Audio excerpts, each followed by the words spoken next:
Hello everyone, welcome back to my YouTube channel. Last video में हमने 9th class का first part किया था, रीच फॉर द टॉप का, जो संतोष यादव जी के बारे में था। सेकंड पार्ट में हम करेंगे, एक रशियन गर्ल है 18 साल की, मारिया शरापोवा, जो 18 साल की एज में लॉन टेनिस में नंबर 1 रैंक पे पहुंच गई थी वर्ल्ड में, और 22 अगस्त 2005 को उन्होंने एक खिताब जीता था। और ये उनके बारे में है कि कैसे उन्होंने तैयारी की और यहाँ तक पहुँचने में उनका सफ़र कैसा रहा। वो 9 साल की थी जब उन्होंने ये काम शुरू कर दिया था, मतलब प्रिपरेशन का। उनके जो फादर थे उनका नाम था यूरी, और वो उनके साथ यूएसए में आ गई थी। तो वो लॉन टेनिस खेलती थी, रशिया से बिलोंग करती थी, साइबेरिया वहाँ का एक पार्ट है रशिया का, वहाँ से वो बिलोंग करती थी। और उनकी माँ से वो 2 साल अलग रही हैं किन्हीं कारणों से। वो और उसके पापा तो वहाँ पर आ गए थे, यूरी एंड मारिया जो थी यूएसए में, लेकिन उनकी माँ नहीं आ पाई थी, वो साइबेरिया में ही रही। और वो जो 2 साल थे उसने बहुत ही मतलब मुश्किल से अपनी माँ के बिना एक 9 साल के बच्चे ने निकाले। और वो जो अपनी सफलता का जो श्रेय है वो भी अपने त्याग को, बलिदान को, और अपने जो उसने हार्डवर्क किया है उनको ही वो देती है। और 22 अगस्त 2005 को वो नंबर 1 पोजीशन पे थी वर्ल्ड की, और उसको 9 इयर्स लगे टॉप पर पहुंचने के लिए। 9 साल की उसकी कड़ी मेहनत थी यहाँ पर पहुंचने के लिए, और वो लॉन टेनिस से अटैच थी। उनके पापा का नाम यूरी था, माँ का नाम येलेना था। और वो अपनी मदर को बहुत ज़्यादा मिस करती थी जब वो यूएसए आई 2 साल तक, क्योंकि उसके बाद शायद उनकी मदर भी शायद वहाँ वापस चली गई थी। उसके बाद उन्होंने उसके जो पापा थे उसकी टेनिस की फ़ीस भरने के लिए, मतलब बहुत ज़्यादा हार्ड वर्क उनके पापा ने किया है उसकी टेनिस की फ़ीस भरने के लिए। और मारिया शरापोवा जो है बिल्कुल स्पष्ट अमेरिकी लहजे में बोलती हैं, लेकिन उनको गर्व है इस चीज़ का कि वो एक रूसी है, रूसी राष्ट्रीयता का जो प्रदर्शन है वो बहुत गर्व के साथ करती हैं।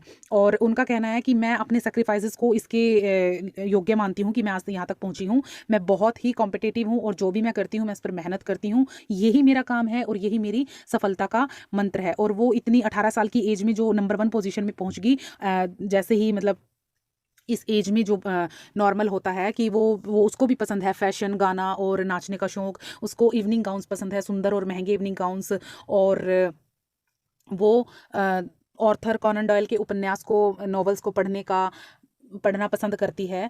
और चॉकलेट वाले केक उसको पसंद है, और ऑरेंज जूस उसको पसंद है। और उसको किसी भी एक क्लास से जोड़कर नहीं रखा जा सकता। और उसका मानना है कि सफल होने के लिए दृढ़ इच्छा शक्ति और सेक्रीफाइस, त्याग करने की जो रेडीनेस है वो होनी चाहिए, तभी आप टॉप पे पहुंच सकते हो। तो आज जो भी उसको प्राप्त हो रहा है कि उससे उसके लिए उसको कोई नफरत नहीं करेगा, सब उसको मतलब एक सम्मान की दृष्टि से देखेंगे। और जो टेनिस से उसको आय होती है, जो उसको मिलता है, जितना भी उसको धन मिलता है टेनिस से, तो वो उसके लिए कहती है कि जो हमारी वेल्थ होती है, जो हमें मिलता है, जो भी हम खेलते हैं उस चीज़ से, निसंदेह वो एक मतलब मोटिवेशन होता है कि आप कुछ चीज़ हासिल कर रहे हो, इतना धन आपके पास है। और ये एक बिजनेस भी है, एक गेम भी है, लेकिन सबसे जो मेन चीज़ है वो क्या है कि वर्ल्ड में नंबर 1 बनना। और यही सपना था जिसने मुझे आगे बढ़ने के लिए प्रेरित किया और आगे बढ़ने के लिए हमेशा प्रेरित करता है। तो ये थी कहानी मारिया शरापोवा की। फर्स्ट पार्ट में हमने देखा संतोष यादव का,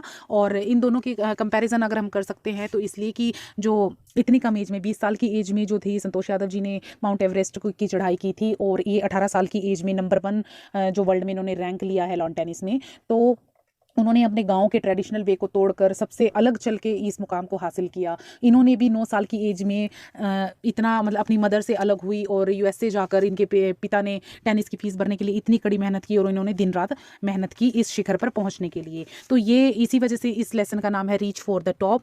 और इसमें अगर की पॉइंट्स हैं तो आप यही कह सकते हैं कि at the age of 9 years Maria Sharapova left Siberia for Florida in the USA के फ्लोरिडा में वो गई थी अपना साइबेरिया छोड़ के। और उन्होंने ट्रेनिंग कैंप अटेंड किया वुमेन टेनिस का, और हार्ड ट्रेनिंग ली 2 साल तक, और उसके पापा उसके साथ गए। और 2 साल तक उन्होंने अपने जो मदर है उससे मतलब सेपरेशन उन्होंने सहन किया अपनी मदर का, जो इसी का एक इमोशनल जो एक छाप जो छोड़ी उसके करियर पे, जो उसको एक्सीलेंस तक ले गया, वो यही पार्ट था उसकी, वो 2 साल का। तो ये सिर्फ 10 साल की थी जब ये वहाँ पर जो सीनियर कैंप की, ट्रेनिंग कैंप की लड़कियाँ थी, वो इससे मतलब बिल्कुल भी अच्छा बिहेव नहीं करती थी, और इससे नींद से कभी इसको जगा दिया, और कमरे की साफ सफाई भी वो करवाती थी। ये अमेरिकी लहजे में बोलती हैं, एक्सेंट अमेरिकी बोलती हैं, लेकिन she proudly parades her Russian nationality, और क्लियर करती हैं all doubts that she tells her blood is totally Russian, she is Russian citizen, she will play the Olympics for Russia. वो क्लियर कहती हैं अमेरिकन एक्सेंट में बोलकर कहती हैं that she is a Russian citizen and her blood is totally Russian and she wants to play the Olympics for Russia. उसके बाद आप इसमें याद रख सकते हैं कि 2004 में इन्होंने विंबलडन में महिला जो था उसका एक खिताब जीता, इन्होंने सिंगल क्राउन जीता, लेडी सिंगल क्राउन। और उसके बाद इन्होंने वर्ल्ड की नंबर 1 पोजीशन मंडे 22 अगस्त 2005 को इन्होंने हासिल की। और